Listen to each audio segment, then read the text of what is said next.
Alrighty, so somebody was bound to do this. It might as well be me. Okay, so this is Gordon. Say hello to Gordon.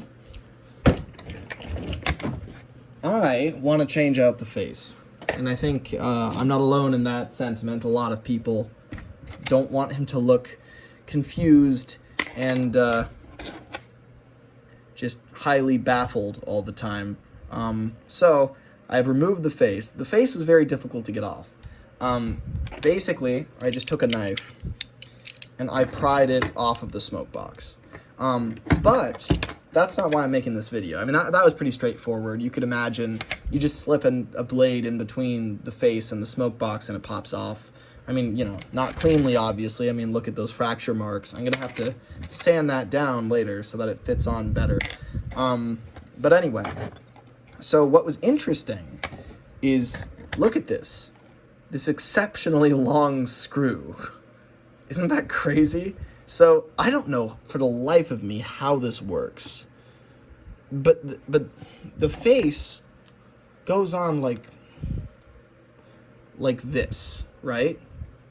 So somehow, like, I guess they just slip the face over the screw. I honestly don't know. It's crazy. Maybe they just glue the face on. I guess that's what they did. Because, I mean, the screw head is sandwiched in between these two plastic parts. It's kind of crazy. So once I pried the face off, I saw this screw, and, you know, I'm only human. I thought, well, I've got to unscrew that, right? No particular reason. I just thought, well, what will happen, right? Now, this is the beauty of it. Once you get the face off, this whole thing comes apart like butter. It's great. Here, anybody who wants to swap parts out or anything, like, this is really ideal. So basically how this works is, so I'll do it kind of in reverse. So I already took it apart. I'm going to reassemble it for you to show you kind of how this works. So let's start with the dome, because that's still in here. So the dome, it basically just lifts right out like that. That slotted end goes at the back. And then partly I'm making this video for myself just so I can remember how it all went together, because that's always important. And then this part comes out like that, right? So that goes in there.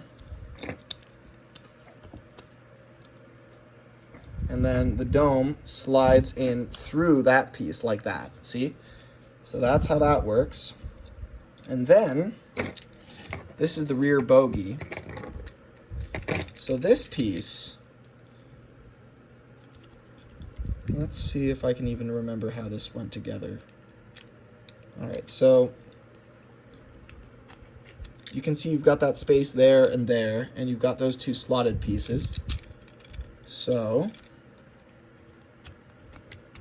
you can just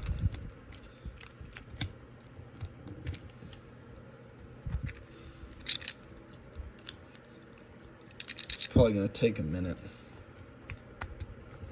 It took a little bit of force to get it out of there in the first place.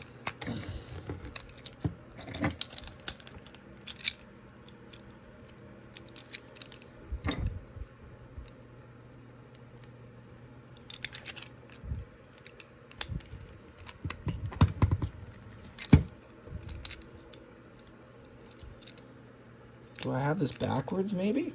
It's possible. Is it like...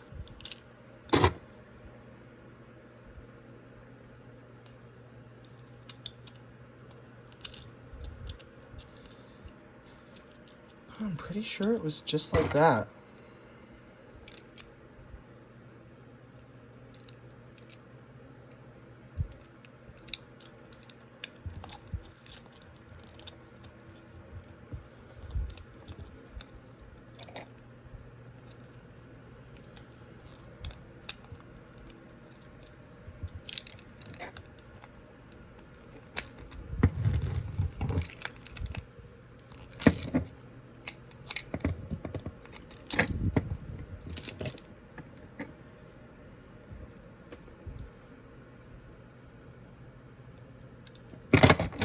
I mean, maybe that is backwards. Maybe I put that in backwards.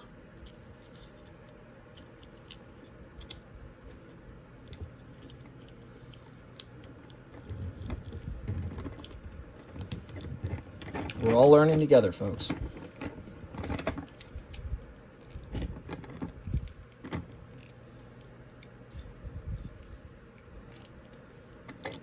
Now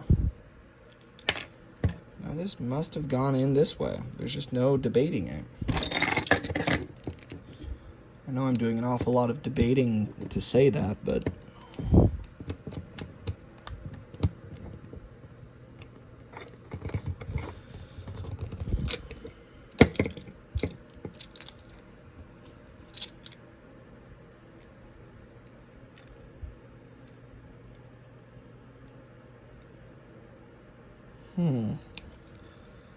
I feel like I'm missing something significant here.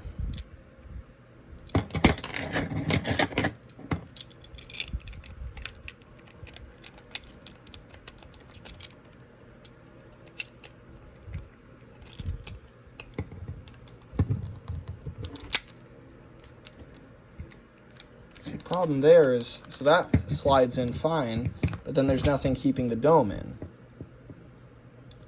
Oh, wait a minute. I've made this way more okay, alright. Alright, everybody, thank you for sticking with me during Lemmy Idiot Hour. Alright. That slides into there. That must. There's no other way.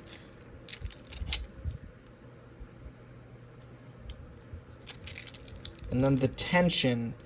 Really? That's how it works? Oh. Okay. There's a screw hole in the bottom of the dome. Okay. So that's what's keeping it in. The screw goes all the way through. All right. Come on. All together now. Oh, there we go. He's back together. And I just got to make sure that the dome is in when I screw in. I'm going to have to pull it back out again. All right. And so now that that's in, ooh, this is very elegant. I'm actually very impressed with how elegant this is. See, that slides in like that. Okay. And then, there we go. That goes on like that. And this goes through the very front. And you just keep on twisting it until it's all the way in. So taking the face off is the way to get to all of this. And I almost wonder, this is kind of reaching, but I almost wonder if they were thinking about us when they made these. And they knew that the first thing we would do is pry off the faces we didn't like and replace them. And in doing that, we would see the one and only screw on the entire model, which helps the entire thing come apart very cleanly and perfectly for customization. So, this face does not fit on very well anymore, but I'm perfectly fine with that because I'm going to replace it. What I'm going to do personally is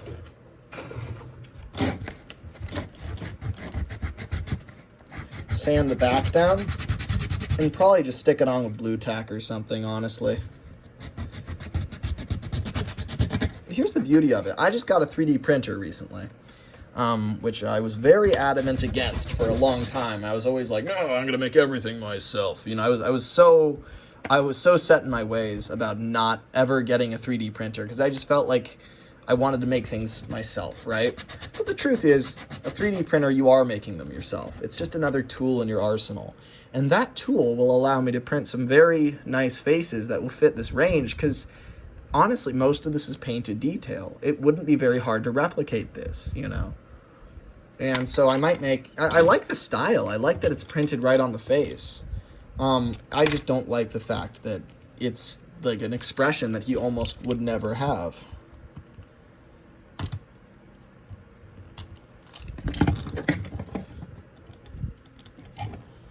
I also have some other experiments in mind for this Gordon, but for now, I think that's just fine.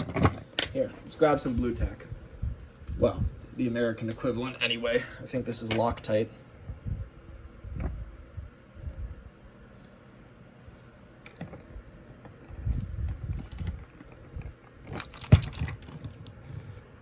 See, that will not stand up to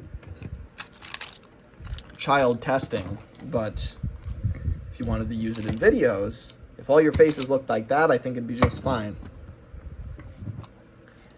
he didn't come out entirely unscathed. He's got some chips around the edges, but I do not like that gash right there. That was stupid. Like, that's a noticeable gash. But honestly, that's not too bad at all.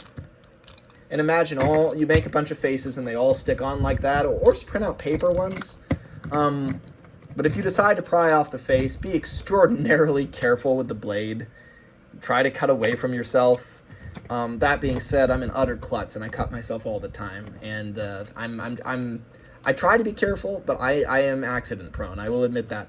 But not this time. I didn't injure myself. I injured Gordon a little bit. But that's all right. That's all right. He'll be fine. I will not be fine, not until you give me a proper rebuild. And I mean the Doncaster sort, not the bloody